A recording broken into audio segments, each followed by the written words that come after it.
안녕하세요. 오늘도 사연살롱을 찾아주셔서 감사합니다. 저는 5년 전 시어머니와 시동생 때문에 남편과 이혼한 40대 여성입니다. 결혼 생활은 11년 했었고요. 아이는 아들, 딸 이렇게 셋이 있어요. 직장에서 만난 남편과는 2년 정도 연애했는데 매일같이 만나다 보니 2년이었지만 그 이상 만난 기분이 들어 결혼까지 순탄하게 왔죠.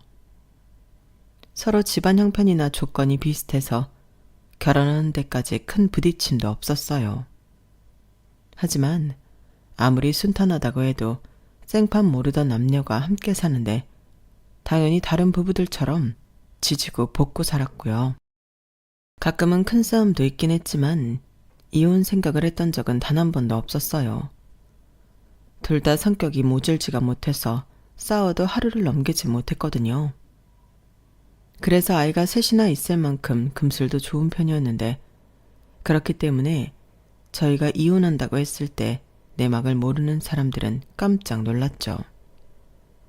솔직히 저도 제가 아이를 셋이나 낳고 이혼하게 될 줄은 꿈에도 몰랐거든요. 하지만 당신은 이혼 말고는 저와 제 아이들이 제대로 살 수 없는 지경이었는데 아이러니하게도 문제는 제가 오랜 시간 공들여 당첨된 청약 아파트 때문에 시작되었어요. 저희도 처음에 월세부터 시작해 전세살이를 하면서 언젠가는 우리 집을 장만해 우리 5 식구 행복하게 살자는 꿈이 있었는데요. 청약에 당첨되던 날 당장 이사하는 것도 아닌데 그 꿈이 이루어진 것처럼 너무 행복했죠. 당연히 친정시댁 할 것 없이 온 가족이 축하해주며 축제 분위기였어요.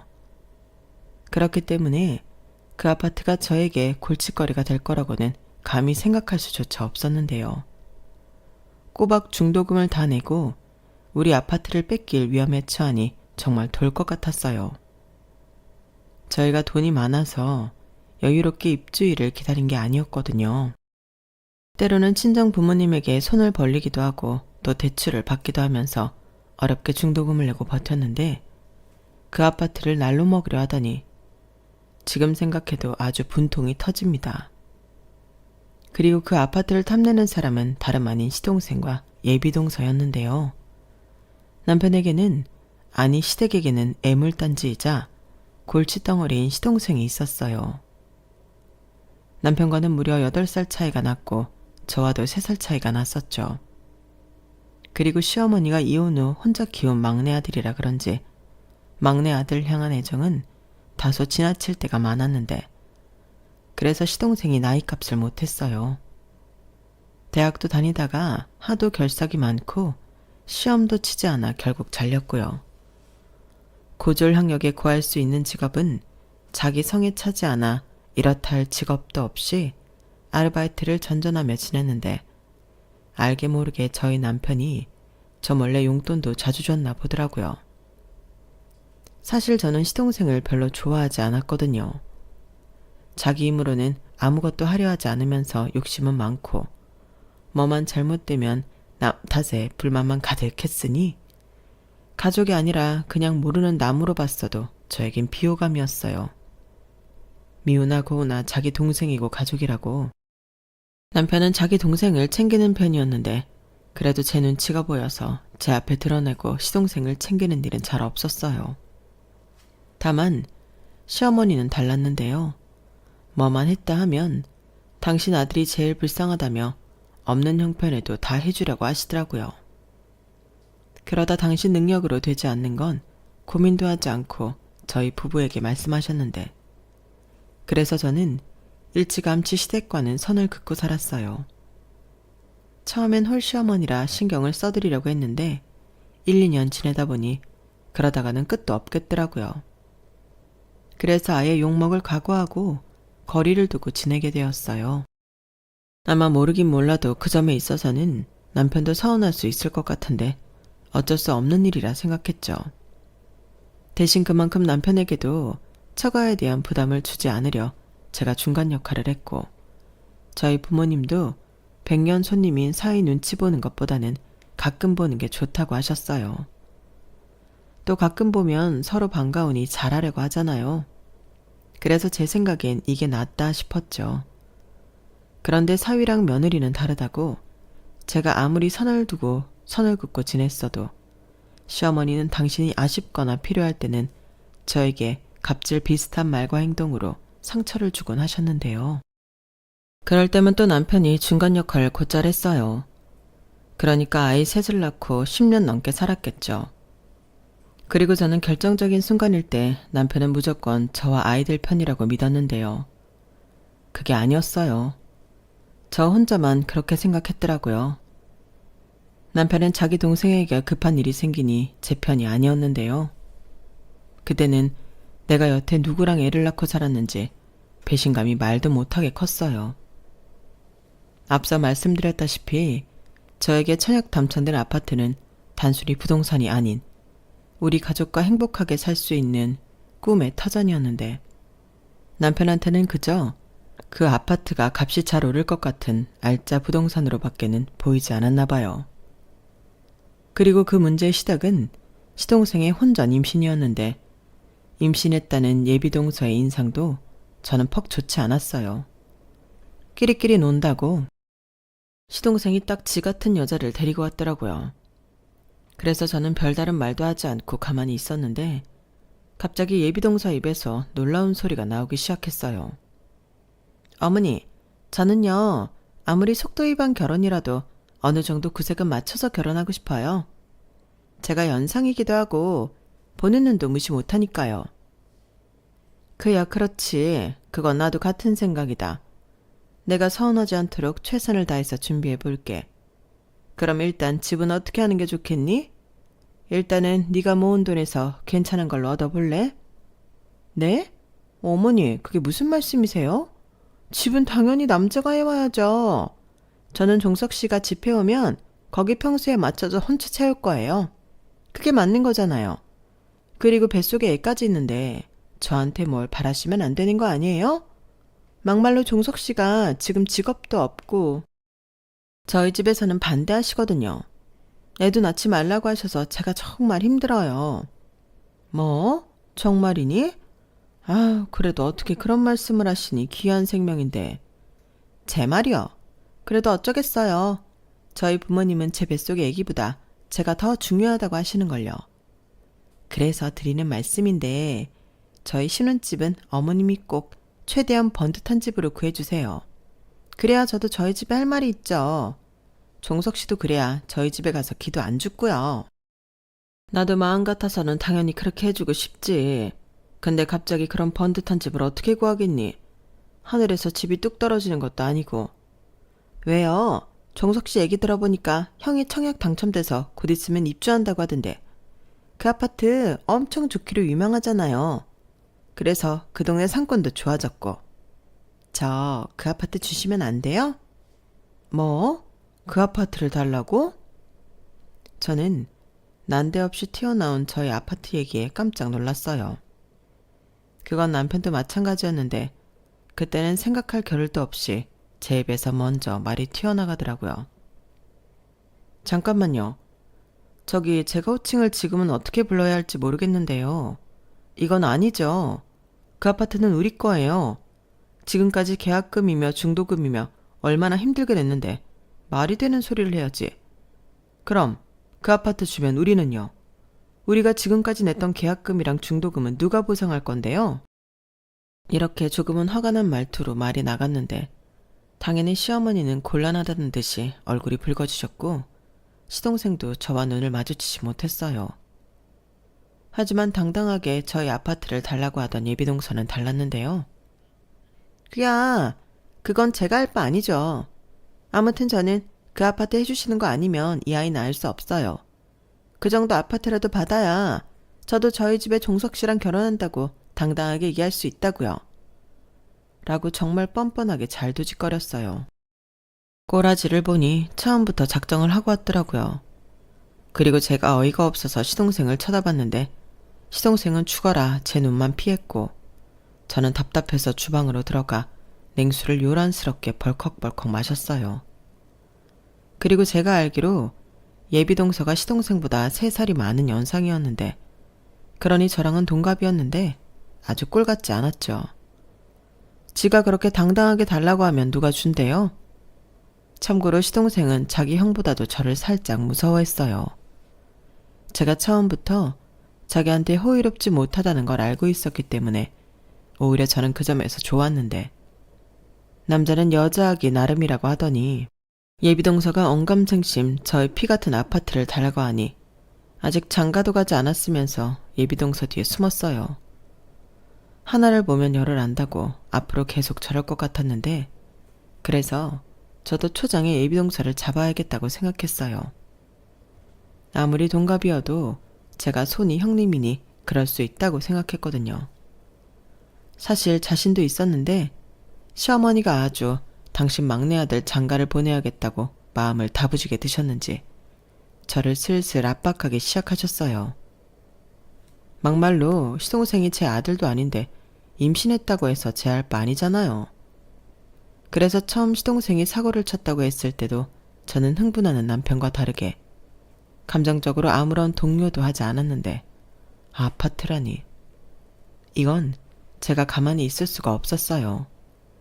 솔직히 남자가 집을 구해야 한다, 이왕이면 번듯한 집으로 구해달라고 말하는 예비 동서도 이해가 가지 않았는데요. 시동생이 사기를 친 게 아니라면 예비 동서도 시동생에 대해 모르지 않았을 거잖아요.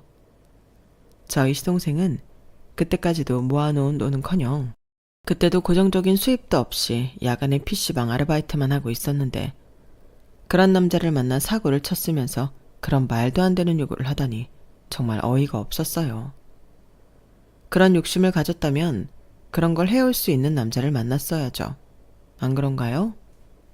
그런데 또 가만히 들어보니 예비동서는 연봉이 얼마인지는 모르겠으나 시동생과 다르게 직업도 있고 모아놓은 돈도 3천만 원 정도 있다고 했는데, 그래서인지 시어머니는 자기 막내 아들을 어떻게든 장가 보내고 싶어하는 눈치였어요.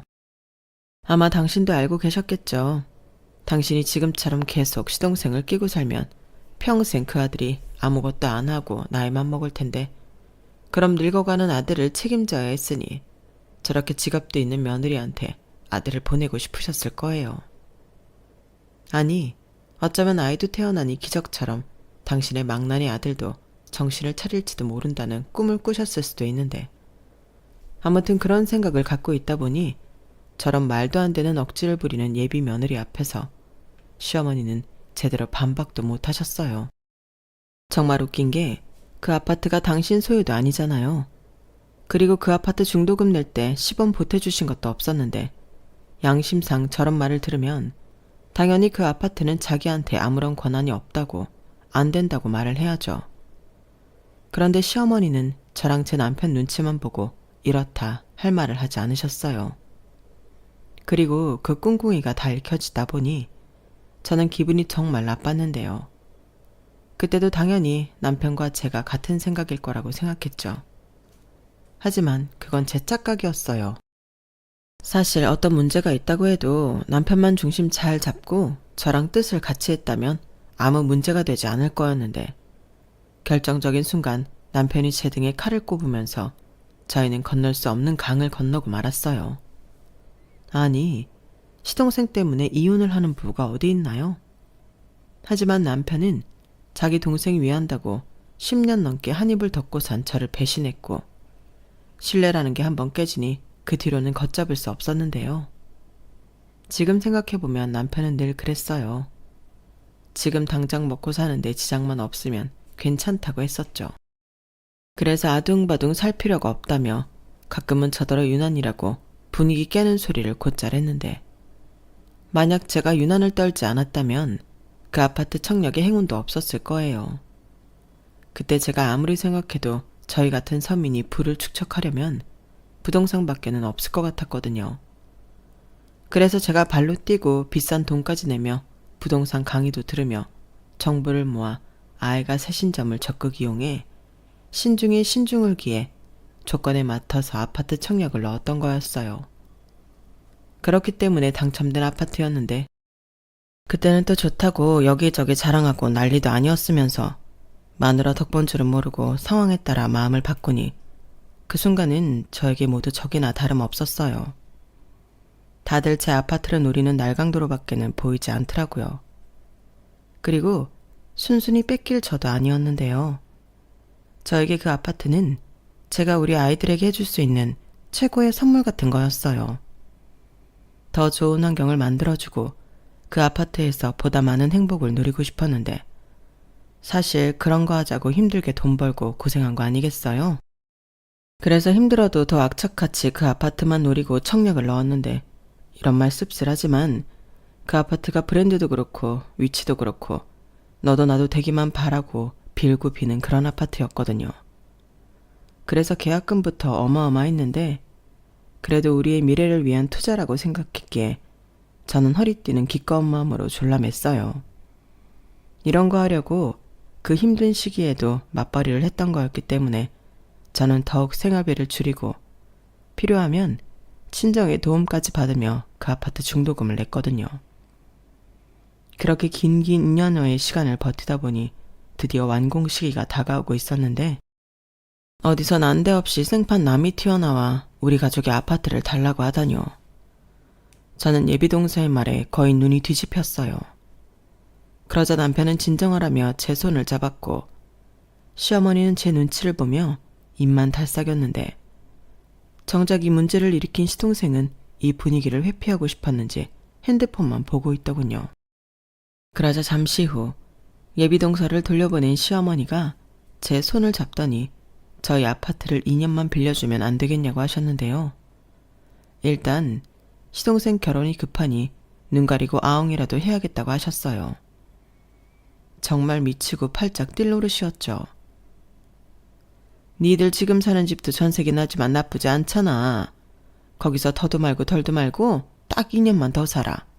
그 정도는 가족끼리 해줄 수 있지 않니? 어머니, 말도 안 돼요. 저희가 그 아파트 들어가려고 그동안 얼마나 아끼고 살았는지 아시면서 어떻게 이러세요? 그리고 저희 집주인한테 벌써 이야기 다 했어요. 이제 와서 말 바꾸기 싫고 그러고 싶지도 않아요. 애들도 새 아파트 간다고 지금 얼마나 들떠 있는데요. 그럼 어쩌니? 제가 저렇게 콕 집어서 니네 아파트를 달라고 하는데 그럼 생긴 애를 지우란 소리야? 너 그거 죄야.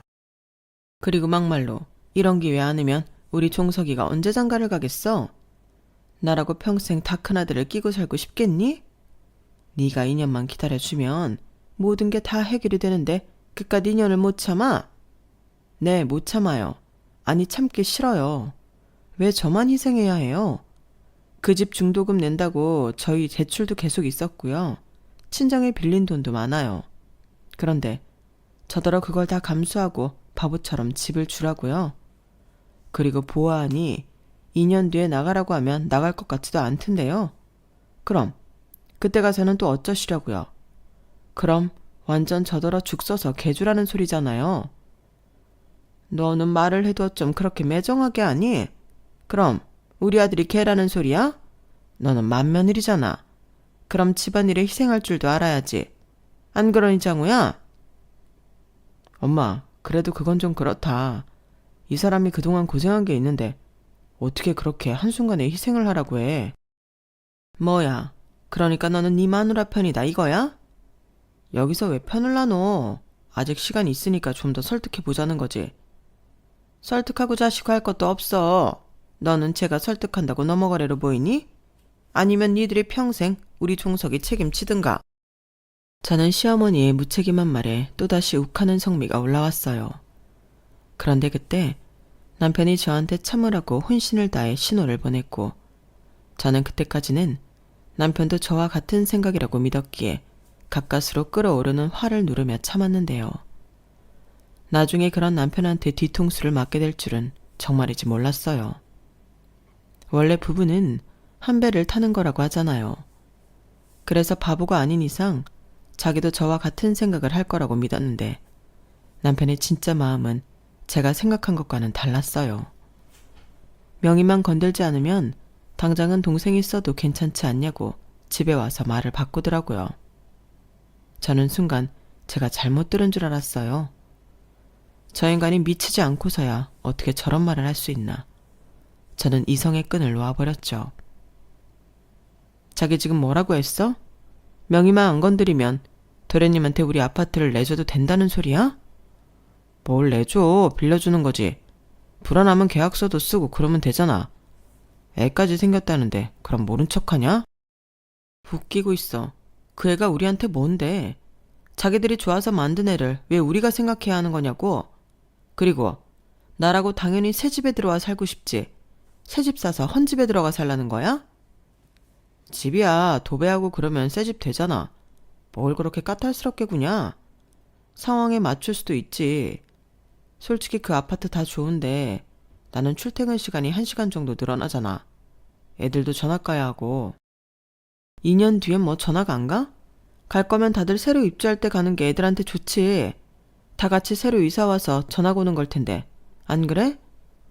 그야 그렇지만 상황이... 됐어 시끄러워.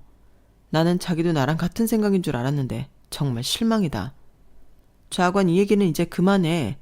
나는 내 아파트 내줄 생각도 없고 빌려줄 생각도 없어. 우리는 예정대로 이사할 거니까 그런 줄 알라고. 지금 통보하는 거냐? 아주 이참에 가장도 네가 해라. 아, 그 집 명의가 네 이름이라 주인 행세하는 거야? 까먹었나 본데 그 아파트 중도금 우리 같이 냈다. 입은 삐뚤어졌어도 말은 바로 해야지. 지금 대출도 다 내 앞으로 받고 있고 우리 친정돈도 들어가 있어. 물론 우리는 공동자금이니까 자기 돈이 안 들어갔다고 할 순 없지만 지분은 내가 훨씬 많다고. 내가 치사하게 이런 말까지 하게 하냐? 내가 언제 내 이름이니까 내 집이라고 했어? 그날 저희는 그렇게 시동생이 혼전 임신으로 던진 돌 때문에 한바탕 싸웠어요. 그리고 시어머니 역시도 집 문제 때문에 끙끙 앓기 시작했는데 남편만 가운데서 안달이 났죠. 저한테 가족한테 크게 베풀면 나중에 그만큼 돌아올 거라고 개똥 같은 설교도 했는데 그런 말은 저한테 아무 쓸모가 없었어요. 나중에 돌려받지 않아도 좋으니 베풀라고 강요하지 말라고 오히려 더 큰 소리를 쳤거든요. 그러자 이 인간이 똥인지 된장인지 정말 구별을 못하는 건지 이럴 거면 차라리 청약에 당첨되지 않았으면 더 좋았겠다는 헛소리를 했는데요. 진짜 그 말을 듣는데 어이가 없어서 헛웃음이 나왔어요. 그렇게 저희 부부 사이에는 균열이 가기 시작했죠. 사실 처음에는 저러다 말 거라고 생각하기도 했었는데요. 이게 시간이 가면 갈수록 그 정도가 심해지더라고요. 나중엔 저도 가족도 모르는 이기적인 사람으로 몰아갔는데 정말 자기가 책임질 가족도 모르고 시댁 식구만 생각하는 남편에게서 졌단 소리를 들으니 기분이 나빴죠. 그래서 거의 그때는 얼굴만 보면 으르렁거리는 사자처럼 싸움만 했어요. 그게 당연히 애들한테도 좋을 리가 없잖아요. 그래서 최대한 애들 보는 앞에서는 싸우지 않으려 표정 관리도 하고 남편한테도 이야기를 했는데 남편은 제가 마음만 바꾸면 모든 게 다 해결이 된다며 애들 생각해서라도 저더러 집을 포기하라고 하더군요. 그때 내 앞에 있는 사람이 남편이 아니라 원수 같았어요. 이 인간도 예비 동서와 시어머니 같은 똑같은 사람이구나. 오만정이 떨어졌는데요. 한 번은 더는 안 되겠는지 시어머니가 저에게 자기 집에 오라고 연락을 하셨어요. 저는 어차피 가면 무슨 말을 하실지 뻔히 알았기에 바빠서 못 간다고 애들러 거절했는데 시어머니가 오지 않으면 저희 집에 쳐들어간다고 협박을 하셔서 하는 수 없이 시댁에 가게 되었죠. 시어머니가 오셔서 한바탕 난리를 피우시면 애들한테도 그 꼴을 다 보여야 하니까 그건 너무 싫어 차라리 시댁에 가겠다고 했는데 제가 퇴근 후 시댁으로 가니 예비동서가 저를 노려보며 앉아 있었어요. 어머 형님 오셨어요? 퇴근이 많이 늦으시네요. 아닌가? 오기 싫어서 일부러 늦게 오셨나? 뭐라고요? 지금 나랑 뭐 한번 해보자는 거예요? 왜 가만히 있는 사람한테 시비를 걸어요? 어머니 적어보세요. 형님 너무 무서워요. 저는 홀몸도 아닌데 뱃속에 애기 놀랐겠어요. 그래. 아니 너는 오라고 한 지가 언젠데 왜 이제야 와? 우리가 얼마나 너들 기다렸는지 알아? 기다리는 사람들 생각도 해야지. 얘는 임신한 몸인데. 제가 저 사람이 여기 올 줄 알았어요? 그리고 어머니가 갑자기 부르셨잖아요. 저도 일하는 사람이에요. 아이고, 일한다고 유세 떤다. 그래, 일하느라 바쁜다. 여기까지 와줘서 고맙다. 됐냐? 괜히 쓸데없는 감정 낭비는 그만하고, 내가 오늘 너더러 여기 오라고 한 이유는 확실하게 얘기를 마무리하고 싶어서야. 내가 아무리 생각해봐도 네 청약 당첨된 아파트는 애들한테 넘기는 게 나을 것 같아. 어머니, 제가 그 얘기는 확실히 말씀드렸잖아요. 싫어요. 거기에 들어간 돈이 얼마고 지금 그 집 때문에 부담하고 있는 대출금이 얼만데. 그래, 너 말 잘했다. 지금 네가 내고 있는 그 대출금 그거 애들이 사는 동안 내가 대신 내주마. 나도 그 정도는 내줄 수 있다. 그럼 되지 않니? 아니요, 아무것도 안 됐어요.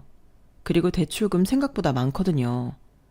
지금 어머니 소일거리로 버시는 돈으로는 택도 없어요.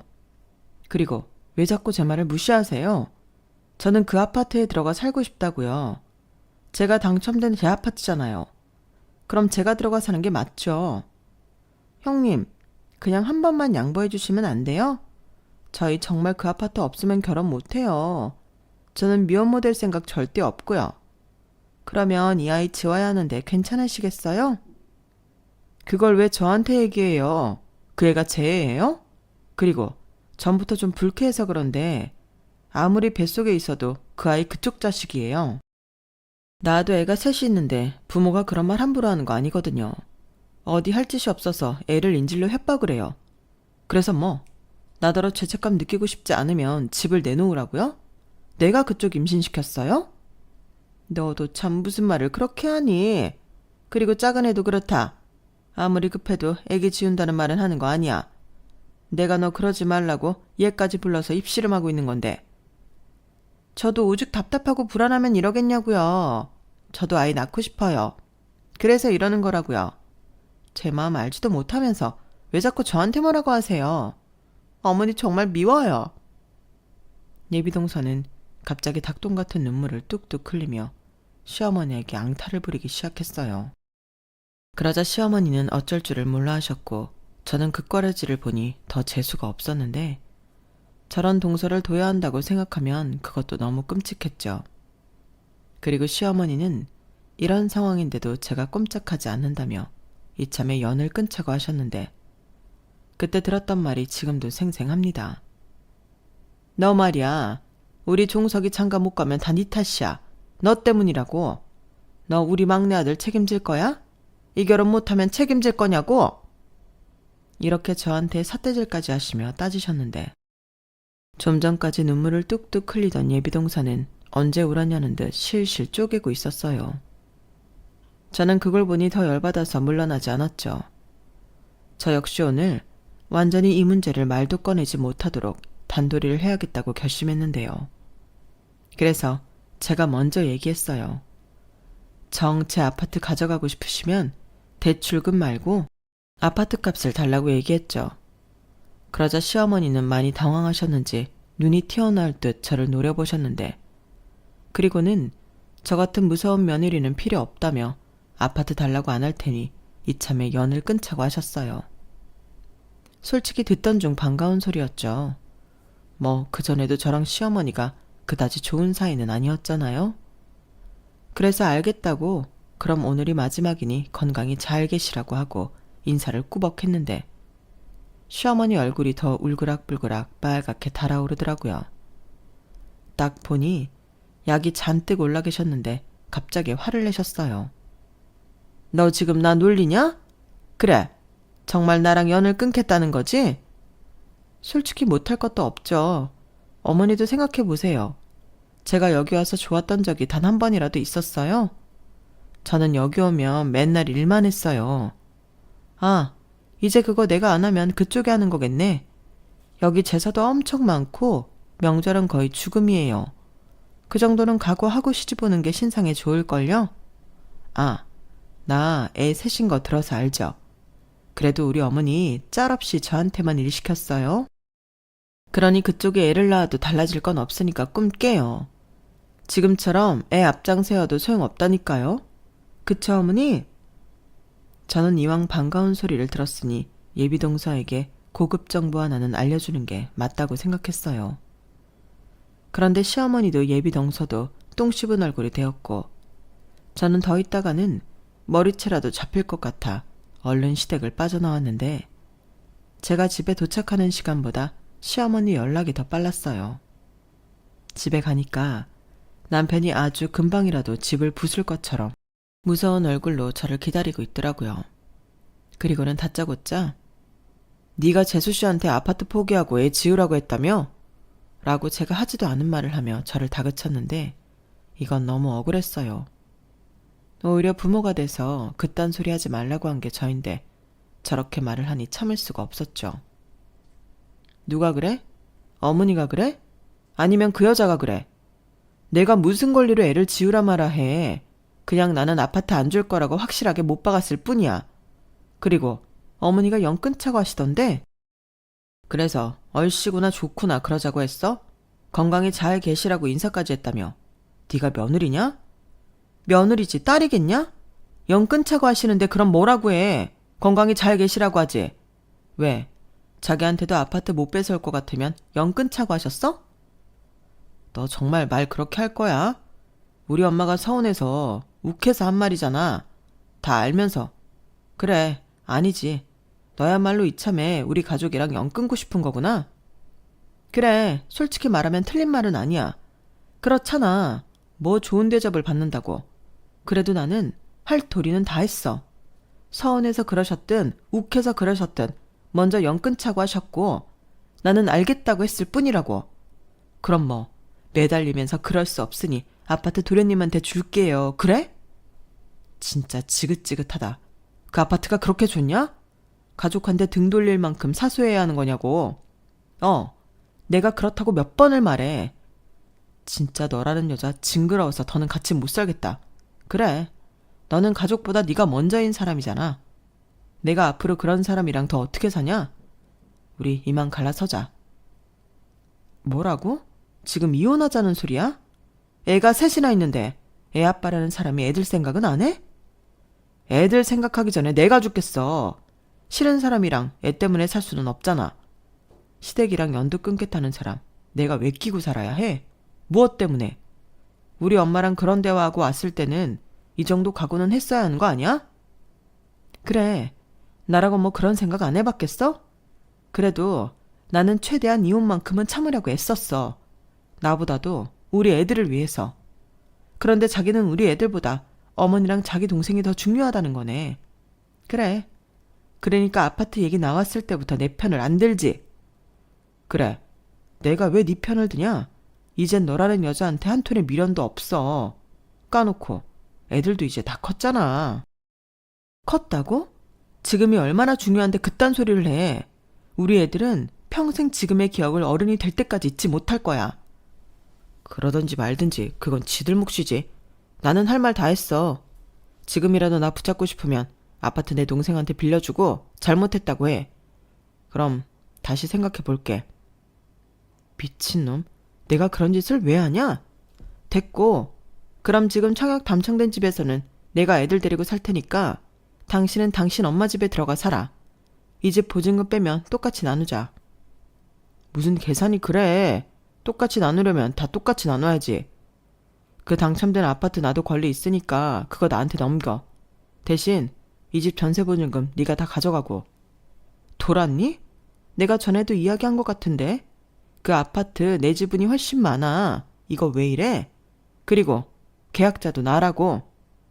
계약자가 너인 거지. 아직 우리 등기도 안 쳤잖아. 결국엔 나한테서 아파트 뺏으려고 그런 꼼수를 부린 거네. 좋아, 법으로 해. 나는 자신 있으니까. 그리고 그 잘난 자기 가족들 때문에 이혼하는 거니까 난 위자료 청구도 제대로 할 거야. 애들은 당연히 내가 키울 거고 당신은 양육비나 매달 내야겠지? 뭐래, 네가 변호사야 판사야? 위자료? 양육비? 웃기고 자빠졌네. 지나가는 개가 웃겠다.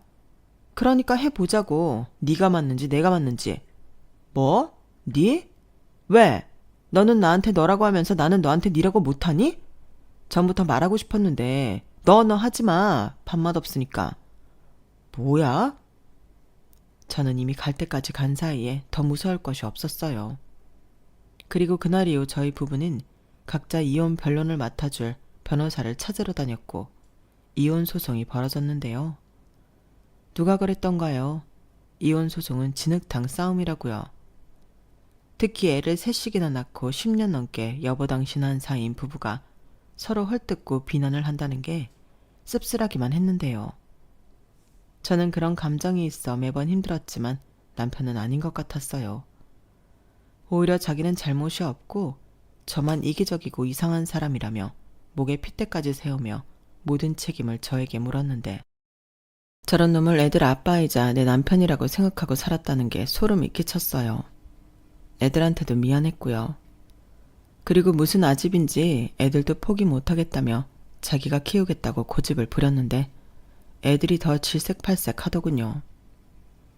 아빠랑 살기 싫어. 아빠랑 살면 할머니랑 같이 살아야 하잖아. 나는 할머니도 싫어. 라며 특히 딸애가 울고불고 난리가 났는데요. 제가 물러날 리가 없었어요. 사실 아파트를 가겠다고 그렇게 끈질기게 버텼던 이유도 아이들 때문이었는데 그런 제가 아이들을 포기할 리가 없었죠. 그리고 소송 끝에 저는 양육권을 가져올 수 있었는데요. 제가 벌이가 없는 것도 아니고 아이들도 엄마를 원하니 판사님이 아이들을 위해서라도 애들은 엄마가 키우는 게 맞겠다고 하셨어요. 막말로 남편이 양육권을 가져간다고 해도 남편이 애들을 키우는 게 아니잖아요. 할머니 손에 자랄 것이 분명한데 애들이 할머니가 싫다고 하니 엄마인 제가 낫겠다는 판단이었을 거예요. 그리고 아무리 논리적으로 이야기한다고 해도 2년 넘게 고생해서 아파트 중도금을 낸 저에게 아파트를 양보하라고 강요하는 게 말이나 되는 소리입니까? 애당초 양보는 강요해서 되는 일도 아니잖아요. 그런데 남편은 소송에서 지고 판사님이 너무 편파적인 재판을 했다며 항소를 했는데요. 그 탓에 이혼 소송만 1년 넘게 걸렸어요. 말도 안 되는 논리로 사람을 이렇게나 진을 뺀다는 게 너무 짜증났죠. 그래도 아파트는 완공됐고 저는 아이들을 데리고 그 아파트에 입주를 했는데요. 기분이 참 별로였어요. 분명 제가 상상한 입주 날엔 축하받고 행복 그 자체였는데 씁쓸하기만 하더라고요. 결국 저랑 애들은 그 아파트에 며칠 지내다 친정으로 갔어요. 마음도 그렇고 불만을 가진 남편이 계속 찾아와 친정에 갈 수밖에 없었는데요. 아무래도 자기 뜻대로 하나도 되지 않았으니 뿔이 난 거겠죠. 항소해서 판을 뒤집지 못한다면 남편은 저에게 1,000만 원의 위자료 지급과 재산분할, 양육비를 매달 250만 원을 지급해야 하는데 그렇게 우기던 아파트에 대한 권리는 아주 미비하게 인정을 받았어요. 그래서 제가 그 정도는 돈으로 챙겨주겠다고 했는데 남편은 강력하게 거부했죠. 왜 아니겠어요? 자기가 원하는 건 아파트인걸요. 하지만 아무리 항소를 해도 원심을 뒤집지 못했고 결국 남편은 제대로 건지는 거 없이 이혼을 하게 되었는데요. 저랑 재산 분할한 돈도 자기 동생 신혼집 구해준다고 다 털어먹은 것 같더라고요. 그리고 시어머니가 소유하고 살고 있던 빌라도 팔아 9억 20평대 아파트를 매매해 시동생을 결혼시킨 모양이었는데 신혼집 마련이 늦어진 탓에 예비동서는 출산을 먼저 하게 되었어요. 지금 생각하면 예비동서였던 그 여자도 대단한 사람이었죠. 어떡하든 집을 받고 결혼하겠다는 자기 고집을 꺾지 않았으니까요. 하지만 그렇게 날로받은 그 집이 언제고 성하겠어요? 제가 마지막으로 들었던 말에 의하면 시동생이 한탕주의에 빠져 주식에 손을 댔다고 했는데 그 집을 담보로 돈을 왕창 땡겼었다고 하더라고요. 그 얘기를 전 남편이 된 그 인간에게 들었는데 그래서 그 빚 갚아주느라 양육비 250만 원 주는 게 힘들다고 그 빚을 갚을 동안만 양육비를 면제해달라고 하는 거 있죠. 다른 것도 아니고 아이들 양육비인데 아빠라는 놈이 어떻게 저런 말을 할 수 있을까? 저는 그때도 남편이 꼴 보기 싫었어요. 남편 자격은 진작부터 없었는데 아빠 자격도 없는 인간이더라고요. 그래서 네 마음대로 하라고. 나는 양육비 밀리면 법으로 할 거라고 했는데 그 때문에도 그 인간이랑 한방 했죠. 하지만 저는 무섭지 않았어요. 제가 제 권리 행사하겠다는데 잘못된 게 없잖아요. 그리고 그렇게 전 남편이 돌아가고 며칠 뒤 몰라보게 수척해진 시어머니가 제가 일하는 회사까지 찾아왔는데 자기가 힘들어서 못 살겠다고 저를 붙잡고 하소연을 했어요. 내가 언제까지 이렇게 자식들 뒤치다거리를 하고 살아야 하니? 나도 정말 힘들다. 네가 애들 양육비 안 주면 법으로 한다고 했다고? 그 때문에 네 남편, 아니 내 아들이 나더러 자기 인생 망쳤다고 난리도 아니야. 내가 언제 이혼하라고 했니? 아파트만 조금 빌려달라고 했지. 그나저나 너 그 아파트 들어가 살지도 않는다며. 그럴걸 왜 이런 사단을 만들어? 시어머니는 영 끊자고 할 땐 언제고 저런 말을 한다는 게 이해가 가지 않았어요. 그리고 저 역시 그때는 감정이 욱하고 올라와 참지 않았는데요. 저더러 지금 왜 그 아파트에서 안 사냐고 물으셨어요? 정말 몰라서 그러시는 거예요? 이게 다 어머니랑 그 잘난 어머니 둘째 며느리 때문이잖아요. 왜 남의 것을 욕심내서 이런 사단을 만들어요? 우리가 뭘 그냥 좋게 그러니까 그게 저한테는 하나도 좋지 않았다고요. 그 아파트 때문에 그 난리를 치고 어렵게 이혼했는데 그 아파트 들어가 살고 싶겠어요? 저는 그 아파트 들어가는 날만 기다리면서 그 힘든 시간을 버텼는데 이게 뭐냐고요. 그걸 왜 내 탓을 하니? 사람 일이 어디 마음 먹은 대로만 일어나는 줄 알아? 나도 우리 종석이가 그렇게 사고를 칠 줄 몰랐잖아. 그래도 결혼은 시켜야 했으니까 결국 자업자득이지. 이거 봐봐. 너도 썩 행복하지 않잖아. 그러니까 이제 그만 너도 고집 피우고 큰애랑 합쳐라. 나는 이제 더는 걔랑 못 살아. 너무 힘들어. 그리고 이렇게 살다가는 나는 언제 자유롭게 사니? 넌 내가 안 불쌍해? 네, 안 불쌍해요. 아까 저한테 그러셨죠? 자업자득이라고. 어머님도 마찬가지죠. 어머니 때문에 이혼했고 그래서 아들 돌려받으셨는데 감수하세요. 저도 감수할게요. 그리고 오해하시는 것 같아서 말씀드리는데 저는 후회하지 않아요. 제가 왜 후회를 하겠어요? 그러니까 이상한 소리 그만하시고 다시는 저 찾아오지 마세요. 애들 아빠한테 양육비 안 주면 법적으로 받아낼 테니 알아서 하라고 전달해 주시고요. 너 정말 끝까지 이럴 거야? 애들 그렇게 끔찍하게 생각하면서 어떻게 이러냐고? 애들 생각해서 그러는 거예요. 저는 애들이 그렇게 아빠랑 할머니 싫어하는 줄 몰랐거든요. 진작에 알았으면 제가 먼저 이혼하자고 했을 텐데. 그러니 언감생심 다시 아들 저한테 넘길 생각하지 마시고요. 평생 끼고 족쇄처럼 사세요. 뭐야? 저는 할 말 없고요. 오늘 만나드렸지만 다음에는 오시면 스토커로 신고할 테니 그런 줄 아세요. 저는 제 할 말을 끝내고 요요히 그 자리를 벗어났어요. 그러자 정말이지 10년 묵은 채증이 내려가는 것 같았는데 시어머니가 저에게 와서 매달렸던 데는 다른 이유도 있었어요.